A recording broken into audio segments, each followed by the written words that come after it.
السلام علیکم ورحمۃ اللہ تعالی وبرکاتہ۔ الحمد للہ رب العالمین والعاقبۃ للمتقین والصلاة والسلام علی سید الانبیاء والمرسلین وعلی آلہ واصحابہ اجمعین، اما بعد فاعوذ باللہ من الشیطان الرجیم، بسم اللہ الرحمن الرحیم۔ الا ان اولیاء اللہ لا خوف علیہم ولا هم يحزنون الذین آمنوا وكانوا يتقون۔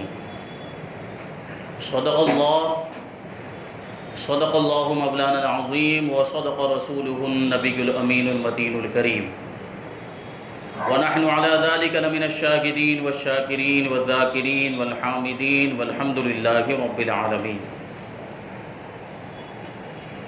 آئیے ہم اور آپ سب سے پہلے حضور سرور کائنات فخر موجودات باعث تخلیق کائنات احمد مجتبی محمد مصطفیٰ صلی اللہ علیہ وسلم کی بارگاہ بے کس پناہ میں جھوم جھوم کر درود و سلام کا نذرانہ عقیدت پیش کریں اور پڑھیں اللہم صلی علی سیدنا و مولانا محمد معدن الجود والکرم وآلہ الکرام وابنہ الکریم وبارک وسلم صلاۃ و سلام علیک یا رسول اللہ صلی اللہ تعالی علیہ وسلم۔ عزیزان ملت اسلامیہ، جیسا کہ آپ سب جانتے ہیں کہ یہ ربیع الآخر کا مہینہ شروع ہو چکا ہے، اور اس مہینے کو خاص طور پر پیرے پیرا میرے میرا سیدنا شیخ عبد القادر جیلانی غوث اعظم رضی اللہ تعالیٰ عنہ سے نسبت حاصل ہے۔ اسی مناسبت سے آج ہم انشاءاللہ تبارک و تعالی غوث پاک رضی اللہ تعالیٰ عنہ کا تذکرہ کریں گے، کیونکہ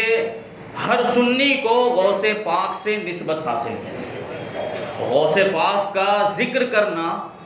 یہ ہمارے ایمان اور عقیدے میں تازگی کا ذریعہ بن جاتا ہے، اور غوث پاک رضی اللہ تعالیٰ عنہ کی محبت، غوث پاک رضی اللہ تعالیٰ عنہ کا ذکر کرنا یہ سنیوں کی پہچان ہے، اور 11ویں منانا، غوث پاک رضی اللہ تعالیٰ عنہ کی 11ویں منانا تو ہماری شان ہے۔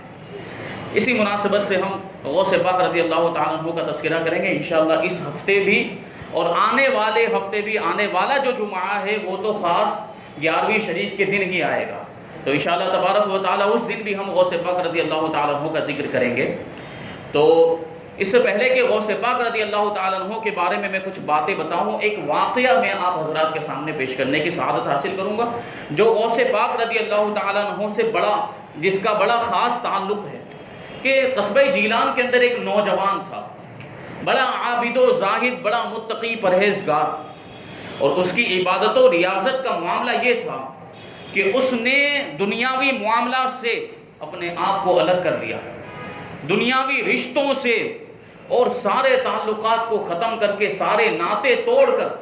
وہ اپنے رب کی عبادت میں مشغول ہو گیا،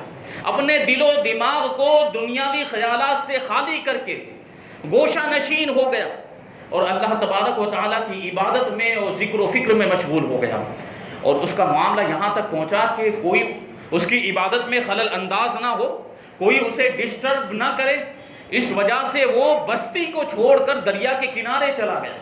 اور وہاں اپنے رب کی عبادت میں مشغول ہو گیا، مراقبہ میں اور ریاضت و مجاہدہ میں مشغول ہو گیا۔ معاملہ یہ تھا کہ ایک عرصہ اللہ تبارک و تعالیٰ کی عبادت کرتے ہوئے اسی حالت میں گزر گئے، جذب کی کیفیت طاری ہے، اور اسی عالم میں مراقبہ کیے جا رہا ہے، روح سفر کر رہی ہے، اس کی جو روح ہے وہ سلوک کے منازل طے کر رہی تھی، لیکن جسم آخر کار تھک گیا کہ کئی دن سے کچھ کھایا نہیں تھا، کئی دن سے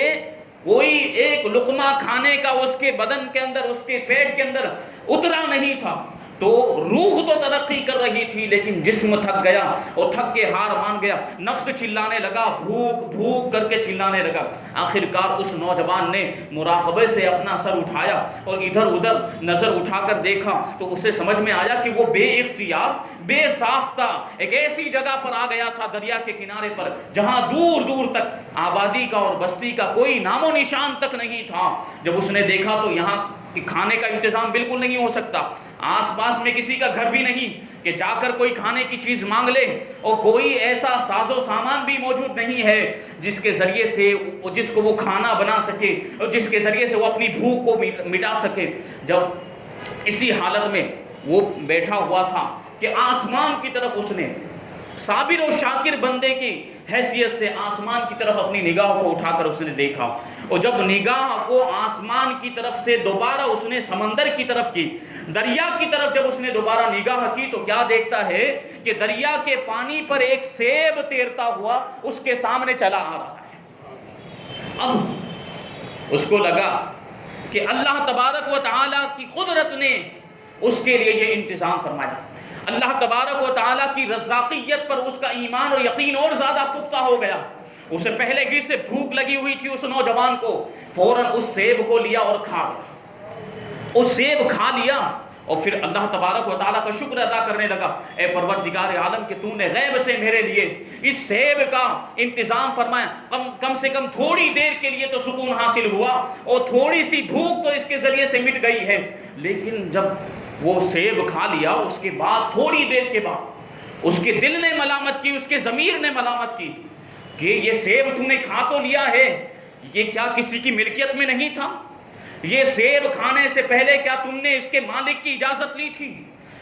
جو ہے کہ ضمیر کی آواز آئی, اس نے ادھر ادھر دیکھا کہ کون ہے یہ آواز دینے والا. آخر کار بڑا حیران و پریشان ہوا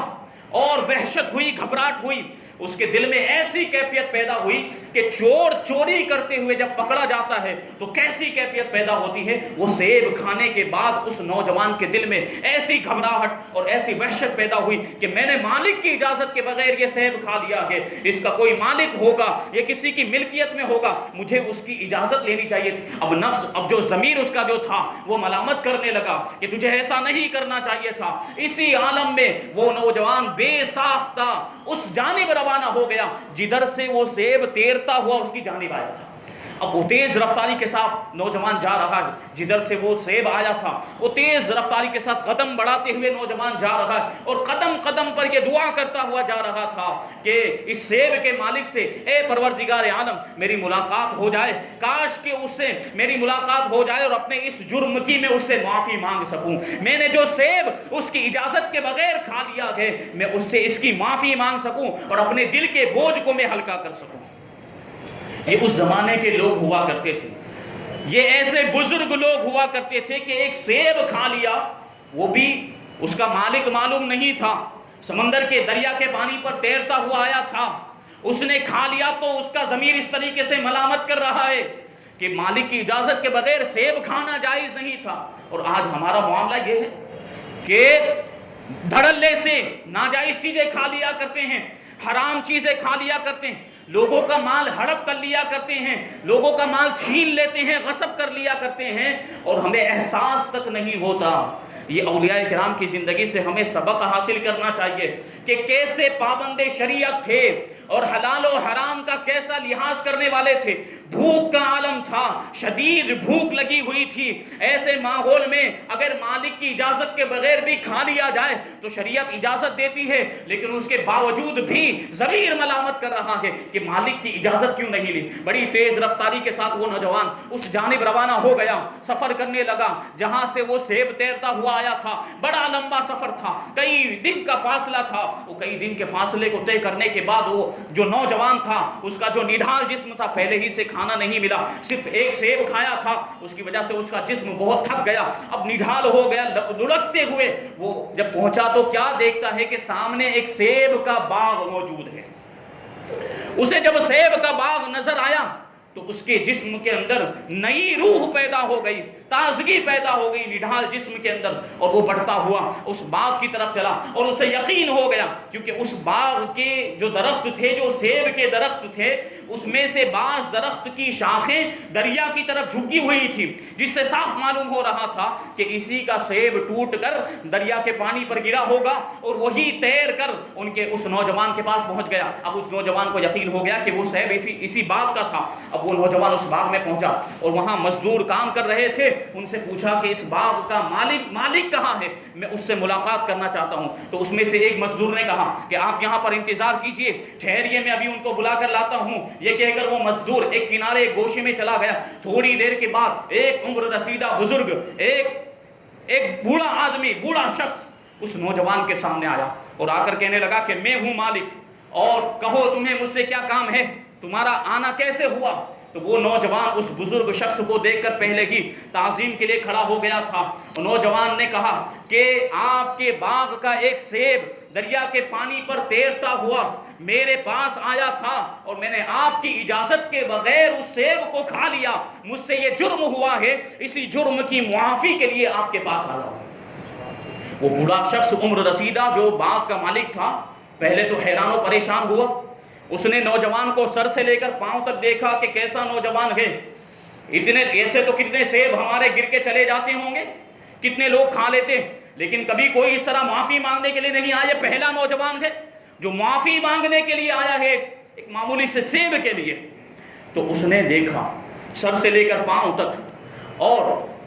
پھر اس بوڑھے شخص نے نوجوان سے کہا کہ اب تم چاہتے کیا ہو؟ تو نوجوان نے جواب دیا کہ میرے دل پر یہ بوجھ ہے کہ میں نے آپ کی اجازت کے بغیر یہ سیب کھا لیا ہے، آپ مجھے معاف فرما دیں تاکہ میرے دل کا یہ بوجھ ہلکا ہو جائے، اور قیامت کے دن آپ کے سامنے مجھے کوئی جواب نہ دینا پڑے۔ پھر استفہامیہ نگاہوں سے، سوالیہ نگاہوں سے اس بوڑھے شخص نے، اس بزرگ نے پھر نوجوان کو دیکھا اور کہنے لگا کہ مجھے تمہاری بات پورے طور پر سمجھ میں نہیں آئی، مجھے صحیح طریقے سے مزید وضاحت کے ساتھ سمجھاؤ۔ تو اب وہ نوجوان کہنے لگا کہ میں اپاہج نہیں ہوں، میں لنگڑا اور لولا نہیں ہوں کہ میں اپنے جرم کی معافی مانگ لوں اور مجھے معاف کر دیا جائے۔ میرے اعضاء صحیح سلامت ہیں، اور میرے اندر اس سیب کی قیمت ادا کرنے کی طاقت بھی ہے، لیکن مجھ سے نادانستگی میں اور انجانے میں یہ بہت بڑی غلطی ہو گئی ہے کہ آپ کی اجازت کے بغیر میں نے یہ سیب کھا لیا ہے، اور یہ بڑا جرم مجھ سے ہو گیا ہے۔ اب اس کی وہ قیمت نہیں ہوگی جو بازار میں چلتی ہے، اب اس کی وہ قیمت مجھے ادا کرنی ہوگی جو آپ طے کریں گے، اور اسی قیمت کو میں ادا کروں گا اپنی رضامندی سے اور اپنی خوشی سے اسے ادا کروں گا، اور اس کے بعد قیامت کے دن میرے ذمے آپ کا کوئی حساب باقی نہیں رہے گا۔ پھر سے اس بوڑھے شخص نے، باغ کے مالک نے بڑی حیرت کے ساتھ، بڑے تعجب کے ساتھ اس نوجوان کو دیکھا کہ کیسا معاملہ ہے، لیکن اس بوڑھے شخص نے اس کا مزید امتحان لینے کے لیے، مزید آزمائش کے لیے نوجوان سے کہا کہ میں تمہاری غلطی کو معاف کر سکتا ہوں،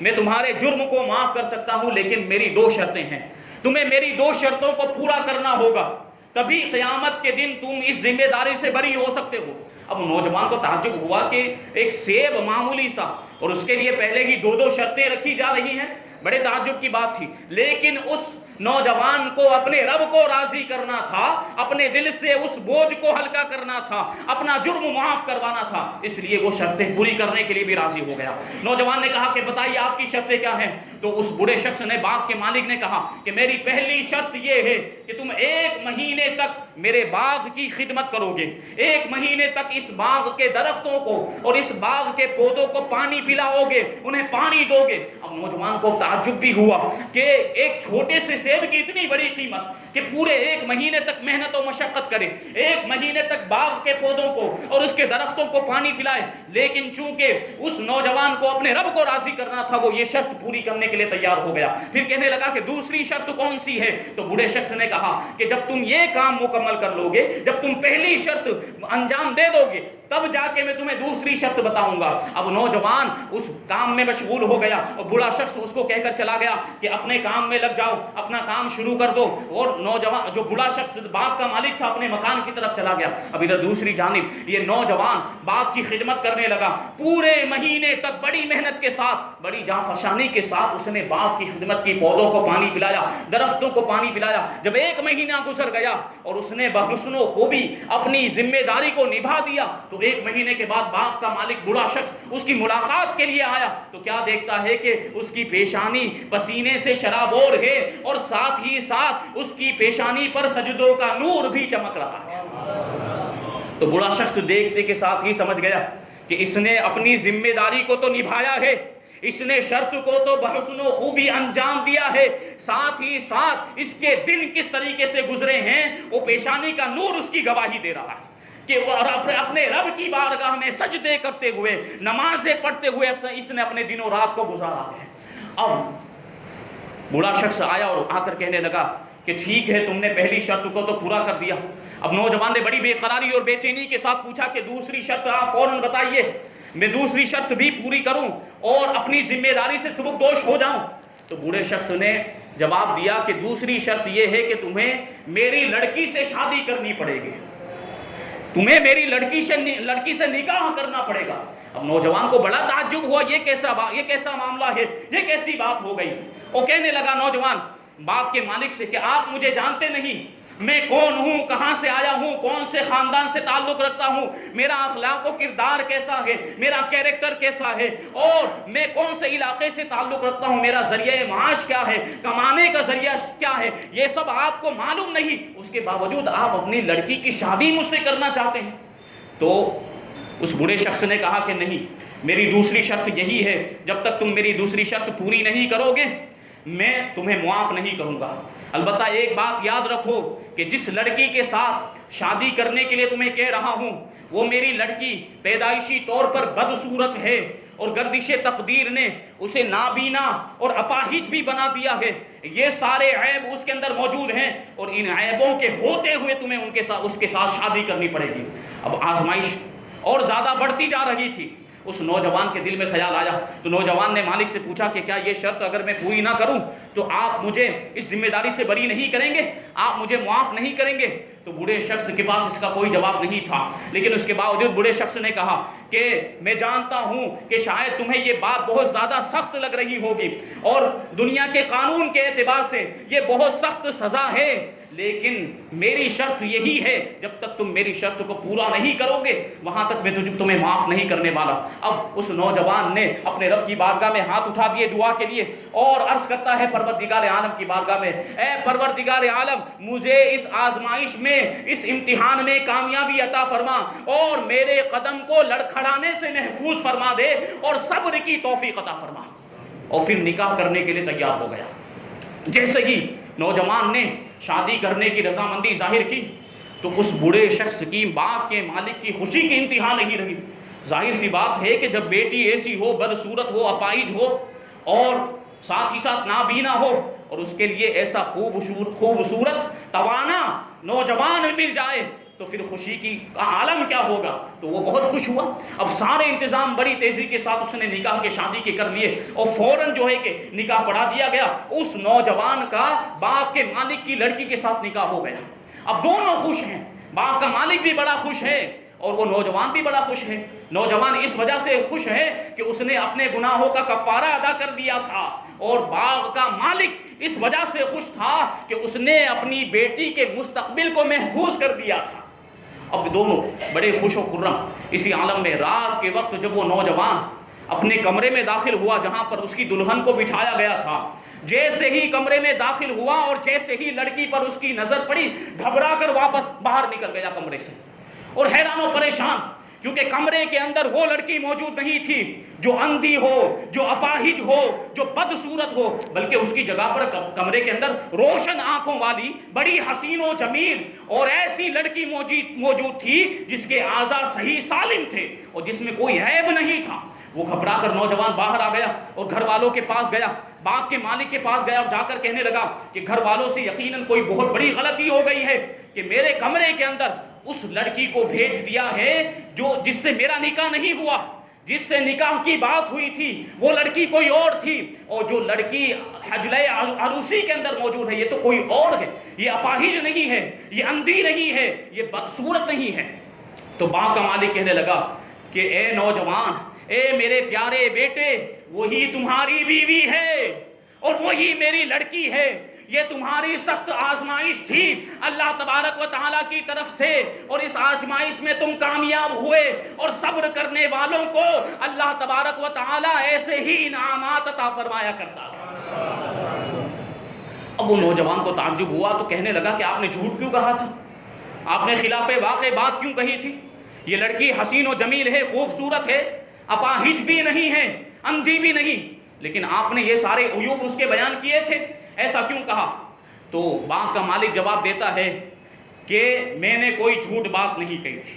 میں نے کوئی خلاف واقع بات نہیں کہی تھی، جو کچھ کہا تھا بالکل 100% صحیح کہا تھا۔ میں نے کہا تھا کہ میری لڑکی بدصورت ہے، یہ اس وجہ سے کہا تھا کہ اس نے آج تک اپنے چہرے پر دنیاوی غازہ نہیں ملا ہے، یہ دنیاوی شان و شوکت والے لباس نہیں پہنتی ہے، دنیا کے رنگ اپنے چہرے پر نہیں لگاتی، جس کو آج کے زمانے میں ہم کہہ سکتے ہیں کہ دنیا کا میک اپ نہیں لگاتی، اور ایسی جو لڑکی ہوتی ہے وہ دنیا والوں کی نظروں میں بدصورت ہی کہلاتی ہے، اس وجہ سے میں نے اس کو بدصورت کہا تھا۔ پھر میں نے اس کو جو ہے کہ اندھی کہا تھا، اس کو نابینا کہا تھا، اس کی وجہ یہ ہے کہ جب سے یہ پیدا ہوئی ہے میں نے اسلامی طریقے کے مطابق اس کی پرورش کی ہے، اس کی تربیت کی ہے، تو آج تک اس نے کبھی بھی کسی نامحرم کو اپنی آنکھوں سے نہیں دیکھا ہے، اور مجھے امید ہے کہ آئندہ بھی کبھی بھی یہ کسی نامحرم اور اجنبی مرد کے سامنے نہیں جائے گی۔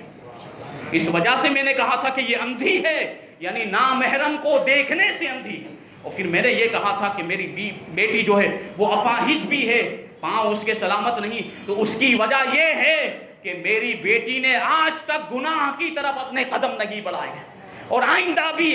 کبھی بھی کسی گناہ کے کام کی طرف یا کفر و شرک کے کام کی طرف مجھے امید ہے کہ میری بیٹی اپنے قدم کو نہیں بڑھائے گی۔ اس وجہ سے میں نے کہا تھا کہ میری بیٹی اپاہج ہے۔ اب وہ نوجوان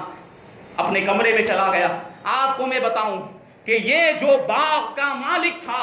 یہ کوئی اور نہیں بلکہ حضرت سید عبداللہ صومعی رضی اللہ تعالیٰ عنہ تھے، جن کا 13ویں پشت میں نسب حضرت امام علی مقام امام حسین رضی اللہ تعالیٰ عنہ سے جا کر ملتا ہے، اور یہی سید عبداللہ صومعی ہیں جو غوث پاک رضی اللہ تعالیٰ عنہ کے نانا جان ہیں۔ یہ معاملہ تھا، اور وہ نوجوان جس کے ساتھ سید عبداللہ صومعی نے اپنی بیٹی کا نکاح کیا تھا وہ کوئی اور نہیں بلکہ غوث پاک رضی اللہ تعالیٰ عنہ کے والد ماجد حضرت ابو صالح سید موسیٰ جنگی دوست رضی اللہ تعالیٰ عنہ تھے۔ حضرت سید عبداللہ صومعی رضی اللہ تعالیٰ عنہ کے بارے میں راوی بیان کرتے ہیں کہ بڑے متقی پرہیزگار عابد و زاہد تھے، اور جو دعا کرتے تھے اللہ وہ دعا کو قبول فرمایا کرتا تھا، اور بڑی کرامتوں کا ظہور ہوا۔ ایک مرتبہ آپ کے ساتھی، آپ کے چاہنے والے، آپ کے مریدین مال تجارت لے کر ایک تجارتی قافلے کے ساتھ سمرقند کی طرف روانہ ہوئے، تو راستے میں ایک صحرا کے اندر، ایک ریگستان کے اندر ڈاکوؤں نے پورے قافلے کو گھیر لیا، وہ لوٹنے کی تیاری میں تھے کہ حضرت عبداللہ صومعی رضی اللہ تعالیٰ عنہ کے مریدین نے آپ کو وہیں سے آواز دی، اس صحرا میں سے، ریگستان میں سے ان مریدین نے اپنے پیر و مرشد کو آواز دی کہ یا عبداللہ صومعی ہماری مدد فرمائیے، اللہ کی بارگاہ میں دعا کیجئے کہ اللہ تبارک و تعالی ہمیں ان ڈاکوؤں سے محفوظ فرمائے۔ ابھی ان کی دعاؤں کی آواز فضا میں گونج ہی رہی تھی کہ پورے قافلے والوں نے دیکھا کہ حضرت عبداللہ صومعی اس ریگستان کے اندر موجود ہیں، اور ڈاکوؤں کو، رہزنوں کو مخاطب کر کے ارشاد فرما رہے ہیں کہ ہمارا پروردگار پاک اور بے عیب ہے، تم ہم سے دور ہو جاؤ، یہاں سے بھاگ کر چلے جاؤ۔ اتنا فرمانا تھا کہ ان کے جو گھوڑے تھے وہ گھوڑے بھڑک اٹھے اور اپنے سواروں کو لے کر بھاگنے لگے۔ انہوں نے لگامیں کھینچی، گھوڑوں کو روکنے کی بڑی کوششیں کی، لیکن گھوڑے رکنے کے لیے تیار نہیں تھے، اپنے سواروں کو لے کر جنگلوں کی طرف جو ہے کہ چلے گئے، یہاں تک کہ روپوش ہو گئے، نگاہوں سے اوجھل ہو گئے۔ اب ادھر یہ قافلہ صحیح سلامت اپنے جو ہے کہ منزل سمرقند تک پہنچا، اور وہاں سامان بیچنے کے بعد چند دنوں کے بعد یہ قافلہ جب جیلان واپس آیا تو واپس آنے کے بعد ان لوگوں نے اپنے دوستوں سے وہ پورا واقعہ بیان کیا کہ ایسا ایسا ہوا تھا، ریگستان کے اندر ڈاکوؤں نے ہمیں گھیر لیا تھا، لوٹنے والے تھے، ہم نے عبداللہ صومعی کو آواز دی، وہ ہماری مدد کے لیے آئے۔ تو وہاں جتنے موجودین تھے انہوں نے گواہی دی کہ خدا کی قسم شیخ صاحب ایک لمحے کے لیے بھی جیلان سے باہر نہیں گئے۔ جس وقت یہ واقعہ ہوا اس وقت حضرت عبداللہ صومعی رضی اللہ تعالیٰ عنہ تو جیلان میں موجود تھے۔ حقیقت یہ ہے کہ یہ حضرت عبداللہ صومعی کی کرامت تھی کہ ایک ہی وقت میں جیلان میں بھی موجود تھے اور اسی وقت اپنے مریدین کی مدد کرنے کے لیے اس ریگستان میں بھی پہنچ گئے تھے۔ یہ ہے غوث پاک رضی اللہ تعالیٰ عنہ کے نانا جان۔ اور حضرت عبداللہ صومعی رضی اللہ تعالیٰ عنہ کی صاحبزادی جن کے ساتھ حضرت ابو صالح سید موسیٰ جنگی دوست رضی اللہ تعالیٰ عنہ کا نکاح ہوا تھا، ان کا نام ہے فاطمہ، ان کی کنیت ہے ام الخیر اور ان کا لقب ہے امت الجبار۔ یہی غوث پاک رضی اللہ تعالیٰ عنہ کی والدہ ماجدہ، اور یہ وہ مبارک جوڑا ہے۔ دیکھیں آپ کہ جب ماں باپ ایسے نیک ہوتے ہیں، ماں باپ ایسے متقی پرہیزگار ہوتے ہیں تو پھر بیٹا غوث اعظم جیسا پیدا ہوتا ہے۔ انشاءاللہ تبارک و تعالیٰ مزید باتیں آئندہ ہفتے بیان کی جائیں گی۔ اللہ تبارک و تعالیٰ کی بارگاہ میں دعا ہے ہمیں آپ کو ہم سب کو اولیاء کرام سے محبت کرنے کی توفیق عطا فرمائے اور ان کے نقش قدم پر چلتے ہوئے شریعت مصطفیٰ پر عمل کرنے کی توفیق عطا فرمائے، گناہوں سے بچنے اور نیکیاں کرنے کی توفیق عطا فرمائے۔ وما علینا الا البلاغ۔